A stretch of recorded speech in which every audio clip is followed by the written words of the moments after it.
All right. Good afternoon. Good morning. Based on where you are in the world watching my video today. This is Dr. Eunice Menja. I am excited to guide you through this course, counseling practice. And today I'm going to focus on cognitive behavioral therapy. I do have over 13 years of experience. I have taught many university courses, including developmental psychology and human sciences at universities both in the US and in Kenya. And this course is really focused on the students of mine who are taking counseling practice too.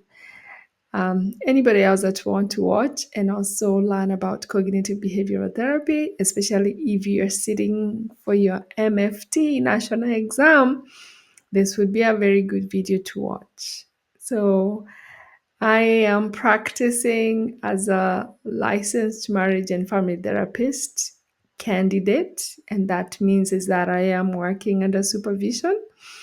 I work here in Oklahoma in the United States, and I work extensively with individuals of all ages. I focus on addiction recovery and trauma, marriage, play therapy, and I use different techniques.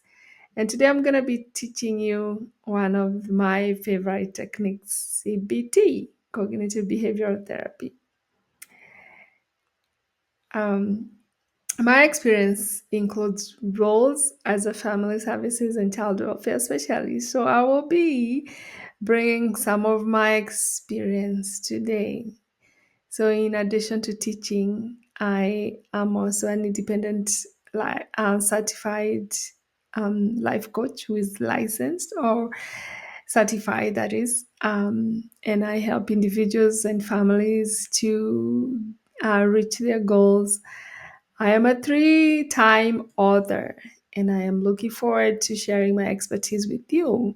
And see how I use CBT in therapy. So thank you for being here. Please subscribe if you can. I would really love for you to subscribe. I would love for you to like my video and leave a comment or feedback. And your feedback is really, really appreciated. Share this video with someone. All right, let's go to introduction. It's funny enough how we all listen to our minds, even when the mind lies to us. Have you ever heard somebody say that your thoughts are not real? I'm here to say, do not believe everything that comes out of your mind or comes to your mind. And the reason I'm saying this is because we, you know, we know that some thoughts can be distorted. So that's why we need cognitive behavioral therapy or CBT um, to use this technique or this intervention in therapy to help challenge those lies and those distorted thoughts. Cognitive behavioral therapy is known as an effective evidence based approach. It is used for treating a variety of mental health issues that occur because of having distorted thinking, such as anxiety, depression, and other disorders, including acute stress disorders.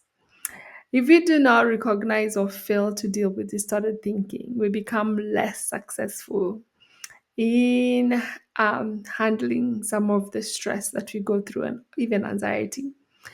Our thoughts are known to distort what is real. And instead, we start to believe those thoughts are real while they are not real. Because of, CBT, I will tell you how that works.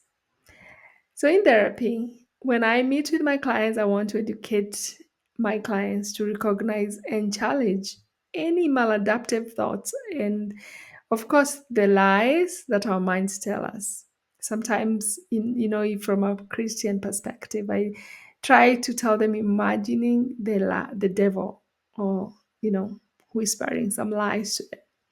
By doing that, clients can start to significantly improve their emotional and behavioral responses. So, how you respond to a certain thought when it comes to your mind. So, how do we define CBT? It is a structured, it's time limited approach that focuses on the interaction between our thoughts, emotions, and behaviors because they actually interact with each other.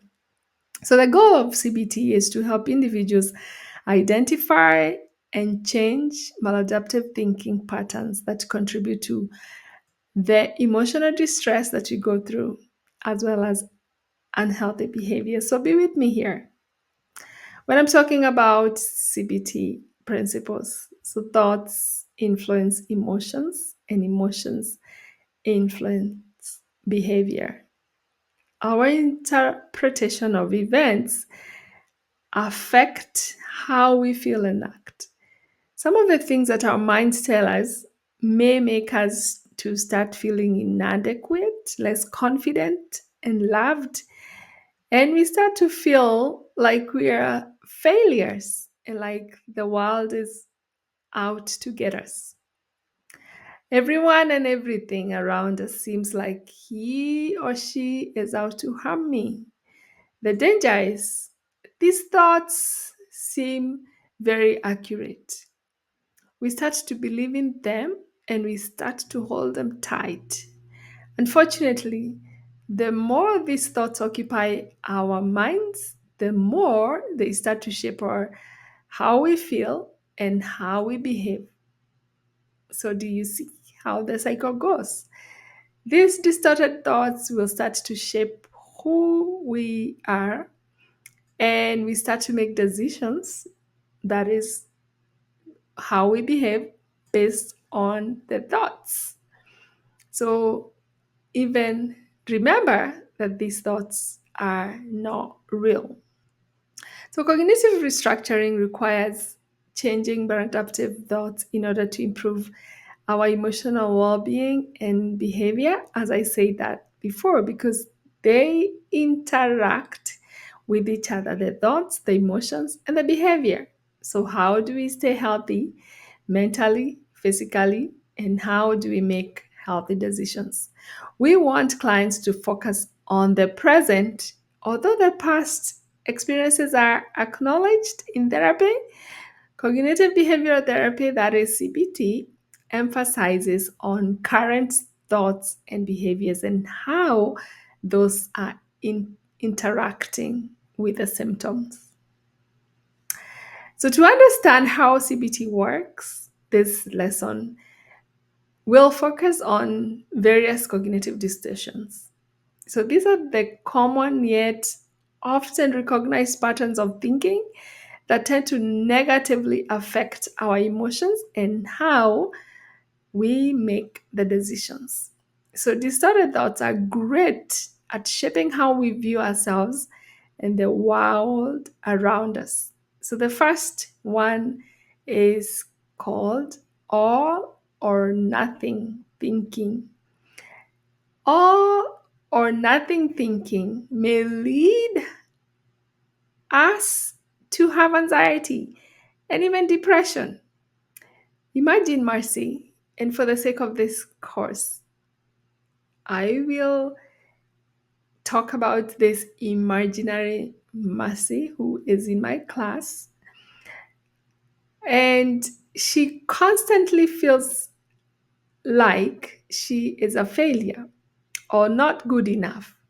For example, Marcy, who is an imaginary student, not a real student and not a real client, thinks she is a failure because she failed her first quiz in my counseling practice 2 course.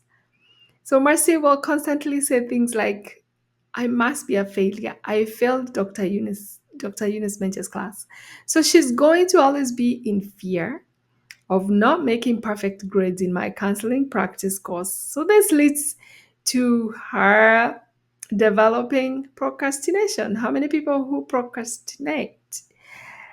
That also results in avoiding the course assignments altogether that are given by Dr. Menja. So anything I assign to class, she's going to be in fear and she's going to not focus on doing it until the last minute because she doesn't want to fail. In another example, this of all of nothing thinking. could also lead to relationship issues. Imagine Marcy, who sees her boyfriend or others as they're entirely good or entirely bad. You know, this thinking pattern makes it hard for Marcy to manage any conflict because if she's fighting with her boyfriend about who is going to wash dishes and she thinks all or nothing thinking, she's going to say, my boyfriend is bad. He never washes dishes and he will never wash dishes. How would I help Mercy in therapy by using CBT or cognitive behavioral therapy? I would guide Mercy to recognize this thinking pattern and I will guide her into replacing that distorted thought of my husband is bad. I will never pass a class or a course with a more realistic thought. Instead of thinking I must be a failure because I failed the first quiz in Dr. Menja's class, I will encourage Marcy to see the quiz situation as a learning experience. I want to help Marcy challenge the original thought I didn't do perfectly, but I tried my best considering it is my first quiz. And this is what I would want Marcy to say, that I didn't do perfectly in the first quiz, but I tried my best considering it was my first quiz and there is room for improvement. So I'm going to be studying harder next time. All or nothing thinking is very common, yet very dangerous for people like Marcy who may have spent their entire childhood listening to adults say to them, you're a failure, you're a good for nothing. How many people remember that? You know how our math teacher would say, you're a failure, you will never end up passing, or you will not add, you know, add to something. They were horrible, some of our teachers. Fortunately, with cognitive behavioral therapy and self awareness and a lot of practice, Marcy's thoughts will be changed towards healthier and more adaptive thought patterns. So let's go to the next. The next cognitive distortion is called overgeneralization. This one I talked about it somewhere else in my TikTok, overgeneralization and seeing things like everything at the same, using the same lens. So, still using Marcy as an example, if Marcy takes one bad quiz and overgeneralizes, she will say that I will never pass this course by Dr. Menja. Those are the words that Marcy will use because she's overgeneralizing based on one course, one quiz that she failed. Mercy exaggerates one quiz score to conclude that she will never pass the class. And based on one quiz, she overgeneralizes.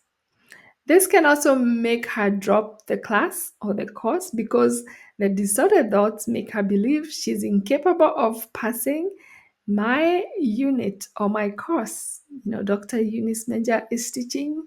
Her courses must be very hard, and I will never do okay because I'm a failure. Things like that. So that is called overgeneralization. And we can imagine how many times we have overgeneralized, just because someone said something mean to us one day and we think that they're horrible people. So we overgeneralize, or we overgeneralize on even based on tribes or even, you know, classmates. One classmate is horrible, every other person is horrible. Okay, so let's go to the third cognitive distortion. It's called it's called black and white thinking. So we are going to use Marcy as an example again. So if Marcy takes one bad quiz to say, I am a complete idiot, or I am such an idiot, I can never pass this class, she fails to see the other possibility of her passing.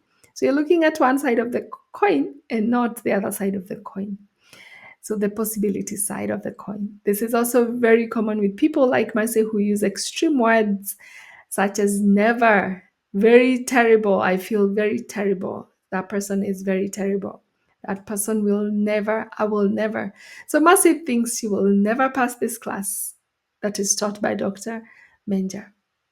Everyone she meets after this is going to hear all about Mercy failing her quiz and how she will never pass this class. She will start saying things like it is the worst class, or she might even say, Dr. Eunice is the worst teacher, not considering what other students' perspectives might be. Maybe those who've passed the test, maybe those who looked at their failure as a good lesson to learn. If I hear Mercy say that counseling practice 2 is the hardest course in college, I might tell her to take my statistics class to challenge her thoughts. So that is the other side of the coin. So the black and the white. Mercy may also say that she is the worst student in the entire college. These thoughts will result in anger, depression, and even anxiety. So even when she's taking my test, she has a lot of anxiety because she's thinking about failing. They are not healthy thoughts. And this makes one refuse to see that besides failing one quiz in college, there are other students that didn't make it to college. Okay. And she was lucky she made it to college. She was a good student and she made it to college. So the other cognitive distortion is called mind reading. So what is mind reading? Mind reading is a cognitive distortion. This happens a lot. Individuals like Mercy assume they know what you are thinking. They will read your mind and they will tell you what you're thinking. They can even say, I know what you're thinking. Listen to how much our thoughts lie to us. This is an example of another lie. How would you know what the other person is thinking or feeling? What evidence is there? Do you have a mind reader? Are you a mind reader? What supports what you're thinking they are thinking? I kid you not. We all do that. We read minds. This is a distorted way of thinking and it is very damaging. It often leads to misunderstandings and unnecessary anxiety in relationships. What happens in therapy room when I am working with people like Mercy? So I will hear one partner say to the other partner, a husband and wife, they'll start saying that they're able to accurately read and interpret their partner's thoughts. So let's say, for example, Mercy had a boyfriend, and Mercy's boyfriend fails to respond to her text message quickly or quick enough. And Mercy might start to say, or she might think, my boyfriend must be with another woman, or he doesn't love me anymore. That's why he's not texting me back. Look at the distorted thoughts. The distorted thought causes Mercy to develop stress and even anxiety and even worry and even doubt. This creates more stress and misunderstanding because she might actually say what she's thinking about her boyfriend. So, what mind reading does, it causes more conflict, even more misunderstanding. So, when couples are trying to solve one problem and they start mind reading, it's going to cause more misunderstanding, which could lead to even more unnecessary arguments. So, I find myself telling the other partner, stop reading your partner's mind. Let's hear what they have to say. So, why do you become upset, angry, and all sorts of negative feelings that those come from distorted thinking? This is based on your mind. It's based on the enemy's lie if you're a Christian. So in therapy, I may help Mercy by asking her to challenge that thought or belief of her boyfriend cheating by asking her to provide me with evidence or to provide her boyfriend with evidence that they're cheating. The work of cognitive behavioral therapy in this case is going to help Mercy to replace those negative thoughts with realistic interpretation. So, guiding Mercy to consider other reasons for why the boyfriend delayed texting back. So, what about maybe his phone died, or maybe his phone might not have charge. He could be busy in a meeting or driving home, or he could be shopping to bring groceries home. And you're here reading his mind and saying it is because he doesn't love you. You see? Mind thinking, it is wrong to be mind reading your friend. Okay? Another cognitive distortion is called mental filtering. So imagine mental filtering, a cognitive distortion in which individuals will focus exclusively on the negative aspects of a situation, and then they ignore or downplay the positive ones. So we focus on the negative and we ignore the positive side of everything. So this is also referred as selective attention. It is skewed perception of reality. Distorted reality increases negative feelings that are also associated with depression as well as anxiety.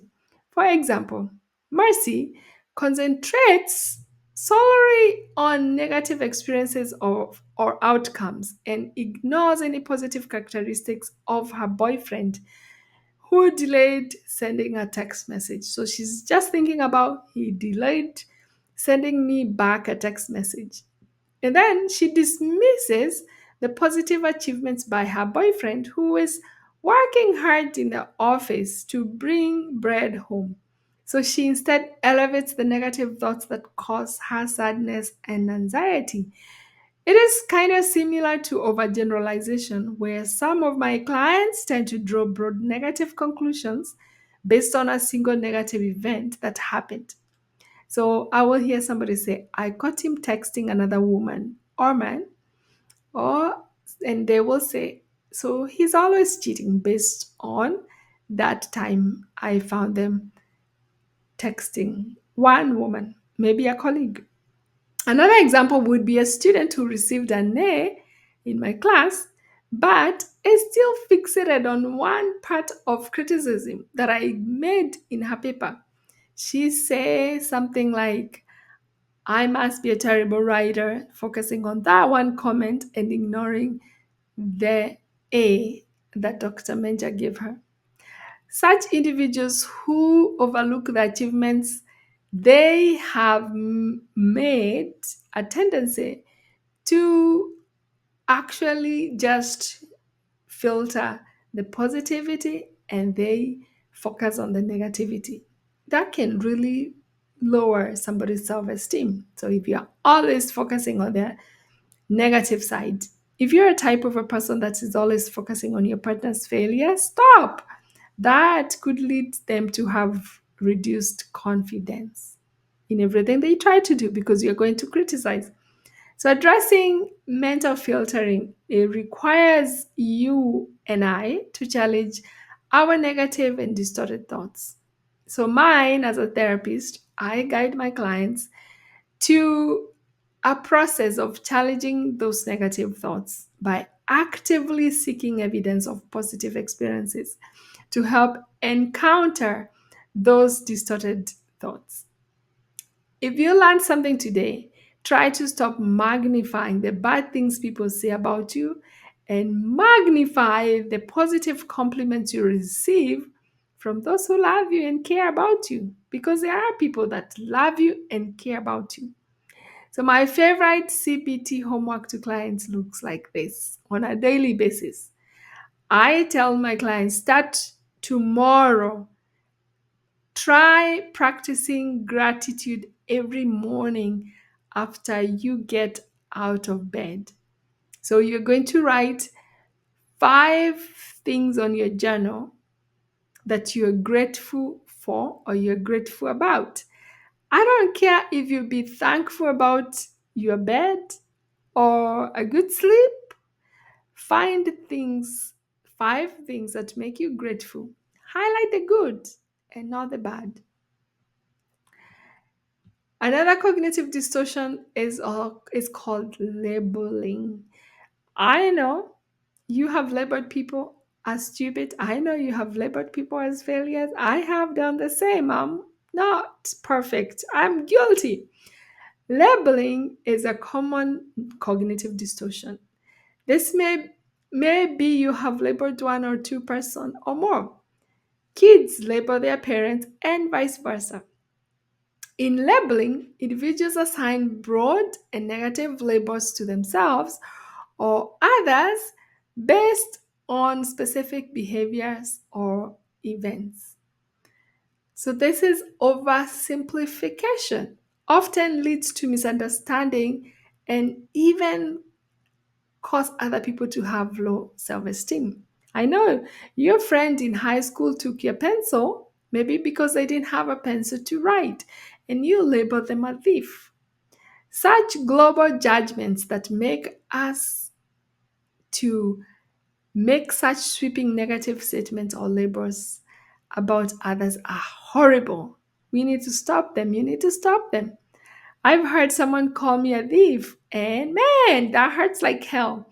Others will be calling themselves or their loved ones a failure after one mistake. Maybe someone was sick taking an exam and they got a bad grade, you call them failure. It is focusing only on one aspect of that bad grade and disregarding the context, the illness. Applying negative labels can harm yours and others' self worth and confidence. I still want to talk about my imaginary student, Marcy, who failed one quiz and she labeled herself as stupid. And she ignored her overall abilities and achievements. That made her qualified to be admitted in college because not everybody gets into college. So, negative labels are not good. They lead to us having very poor self worth. Labeling others might cause more harm to children and are known to destroy relationships. Labels will hinder personal growth and learning. How does it look like in a therapy room with clients who like to label their partners or label themselves? I ask my clients to challenge those labels they give, and I ask them to provide evidence as to why those labels are important or those labels are valid. When you call yourself loser, when you say you are a loser or you're lazy or someone else is lazy, I guide my clients to question the validity and usefulness of those labels. If they are bad labels, I want them to stop giving themselves bad labels. Instead of focusing on the partner's behavior they are trying to label, I challenge them to focus on the growth and the improvement, even for themselves. We all need to develop that growth mindset. So instead of labeling ourselves as losers or our partners because of one mistake we did, we use those mistakes to help us grow. Labels are not identities, but we tend to use them as identities anyway, which is wrong. Another cognitive distortion is called personalization. It's my fault. We like to say that. This is when individuals attribute external events or others' behaviors to themselves. These distorted thoughts make us believe that we are the cause of negative outcomes or negative feelings. So they will cause us to self blame, feel guilty, and even shame, as well as we will develop low self esteem because guess what? We are always making mistakes, we are always failing others, we are always guilty, and that self doubt prevents us from progress.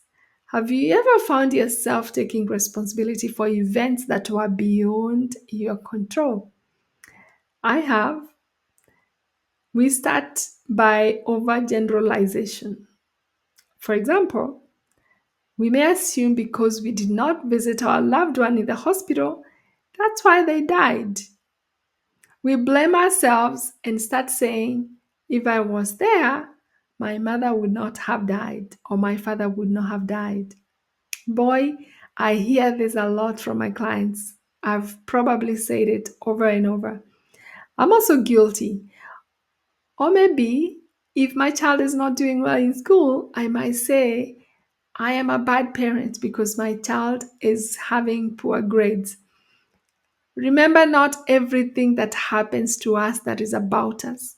Sometimes we need to ignore that people's failures do not define us. We need to learn that people's mistakes or things that happened, they did not happen because we caused them to happen. We know that we are capable of ignoring external factors such as weather. You know, I know there are times that I blame myself for something like, my car hit my neighbor's mailbox on a snowy day.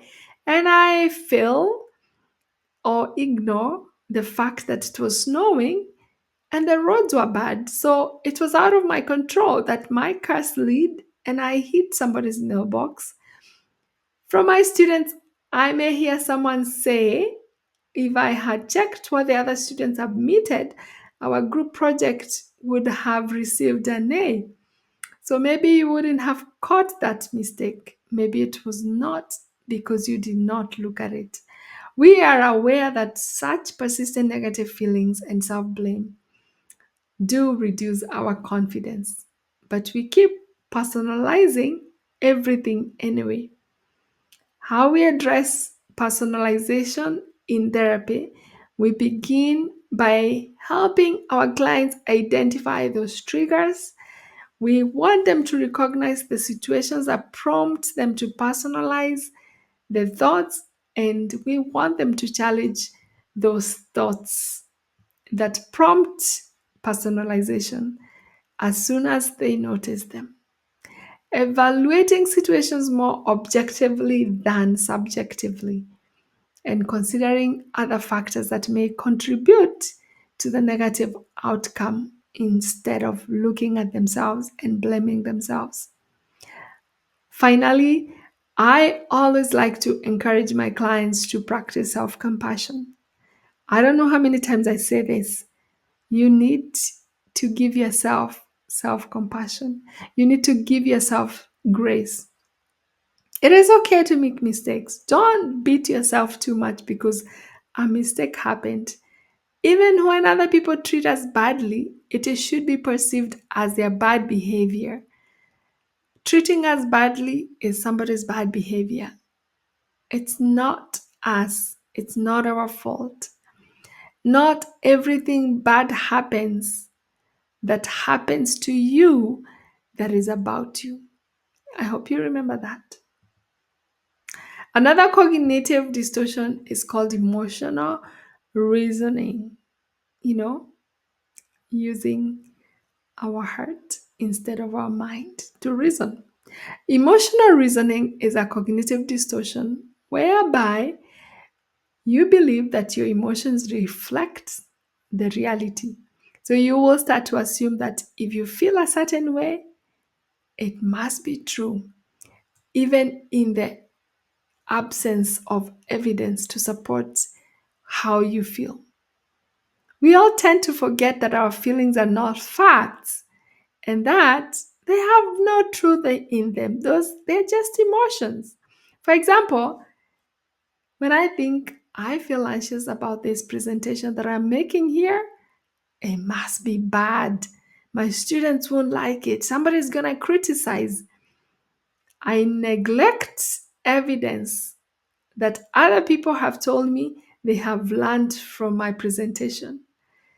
Of course, what contradicts my emotional response is that other people have liked my teaching.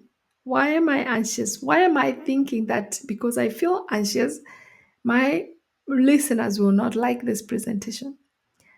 Just like overgeneralization, some people will assume that because the last time they were anxious and something bad happened, it also it will also happen again. Like it applies universal to other situations. I've heard many clients tell me that because they feel lonely, that no one cares about them or no one will ever love them. Sometimes people say such things right after experiencing a breakup, but it is not true. They have been hurt emotionally, and that makes them believe that nobody loves them and nobody will ever love them. They will never keep a boyfriend, they will never keep a marriage. Instead of focusing on other friends and family who support and love them, but because their boyfriend or their husband broke up with them or broke their hearts, they now believe that they are lovable. That's what we are talking about emotional reasoning. Bad news is this is one way that leads to a lot of anxiety, a lot of depression, and a lot of hopelessness. So I usually tell my clients to stop relying on such emotions because they are likely to cause persistent feelings of sadness or worry instead of focusing on healing and getting stronger. Because no emotion is permanent, no emotion is supposed to be permanent. Cognitive behavioral therapy will help my clients, or I help my clients to identify certain emotions that are causing negative thoughts. I want them to recognize and label those emotions without assuming they are true or they represent reality. Because most of the time, they are just emotions, not facts. Cognitive restructuring helps us to replace emotionally driven thoughts with rational and evidence based thoughts. So, if there is no evidence, it is not true. Another cognitive distortion is catastrophizing. If you say this, you're good. When catastrophizing, individuals predict the worst possible outcome from situations that causes them to blow events out of proportion. So that exaggerated fear or hopelessness makes you to view a situation worse than it actually is. So let's go back to Marcy. So Marcy failed a test. Now she's already saying things like, I will never graduate college. Oh my gosh, that is a catastrophe. Catastrophizing is also negative predicting, and that causes you to assume even minor things will lead to disastrous consequences. So you're always worried that bad things are going to happen. That also leads to more bad things happening because you are anxious when you're doing things. Almost like in the all or nothing thinking.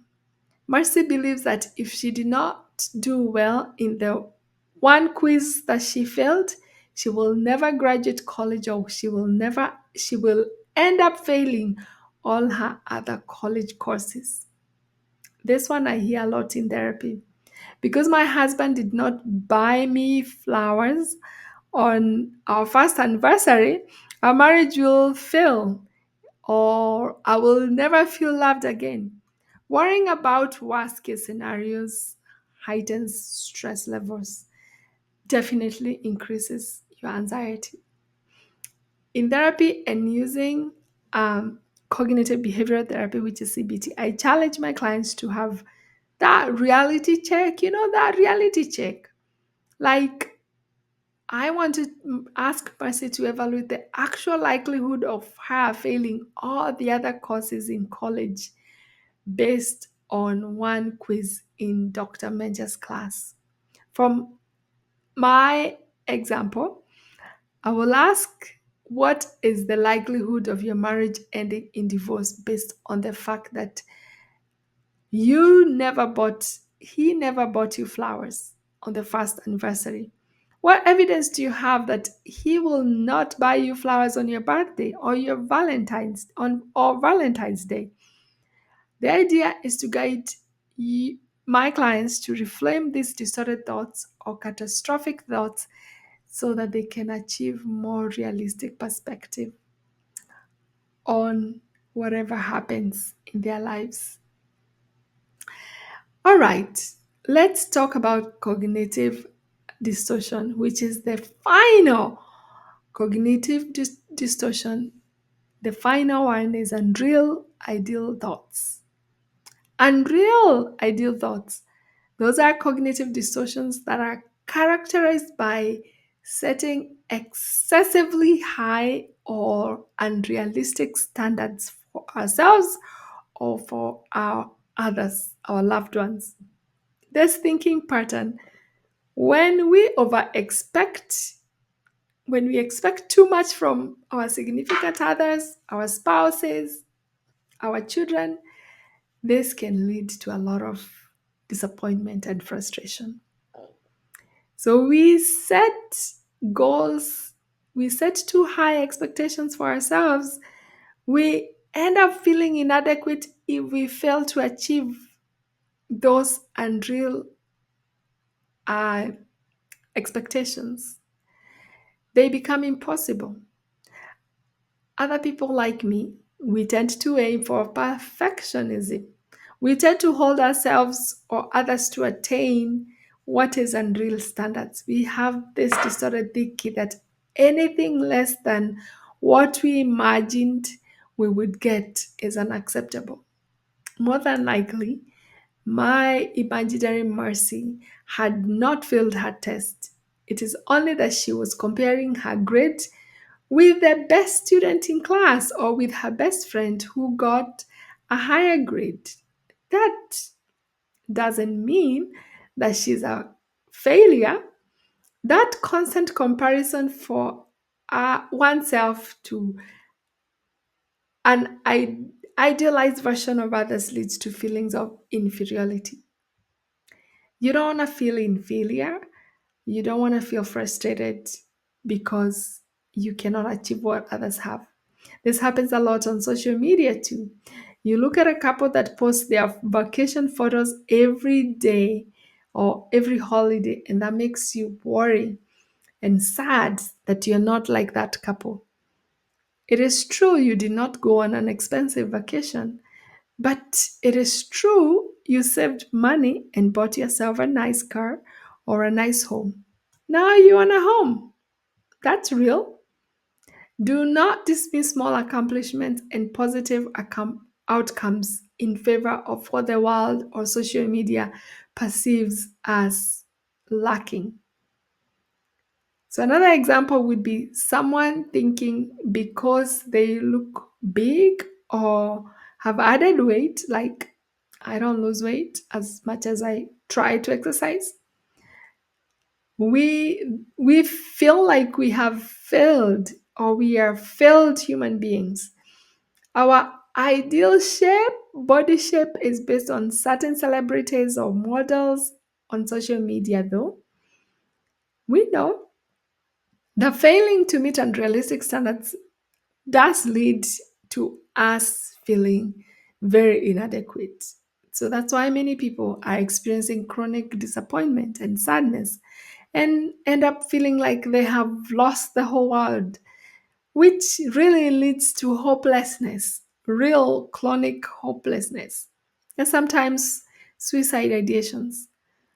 Chronic sadness will only end up turning into depression.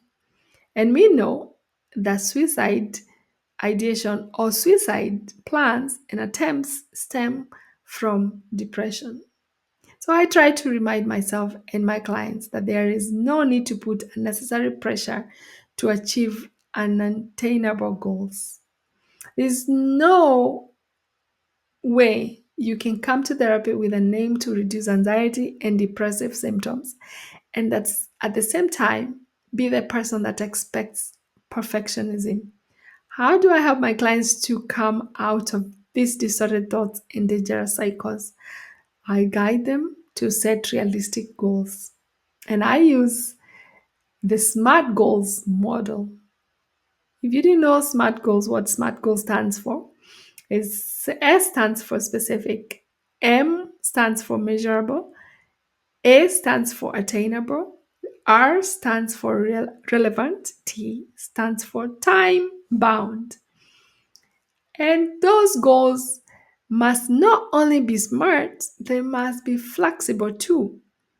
We're not trying to achieve perfect solutions. We are trying to achieve some specific, measurable, attainable, relevant, and timely goals because that's what we can. I do remind my client to focus on progress. I do remind them to notice when they make small achievements.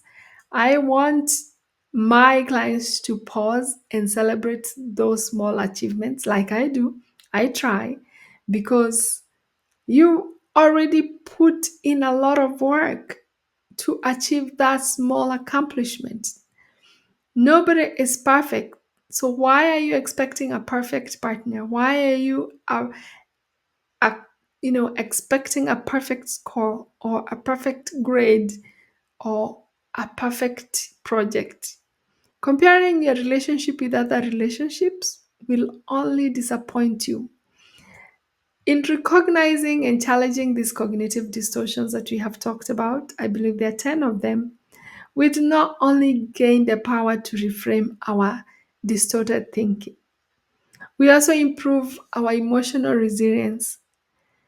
And resilience is very, very important in today's era or today's world. There's a lot of challenges that are going out there. People are going to compare, people are going to call you names, and they have no fear or favor. People are going to say mean things. I want you to focus on the positive. I wish you a very happy reflection and a happy cognitive restructuring day or night so that you and I can focus on being healthier and focus on being stronger emotionally. It is a very, very good perspective to achieve out of this course. So, our next lesson should be how do we challenge these cognitive distortions? And I will be talking about that. So, goodbye, have fun. Remember, not everything you see on social media is real, and not everything your mind tells you is true. Okay, take care of yourself. Like my video, share, subscribe, leave a comment if this video helped you.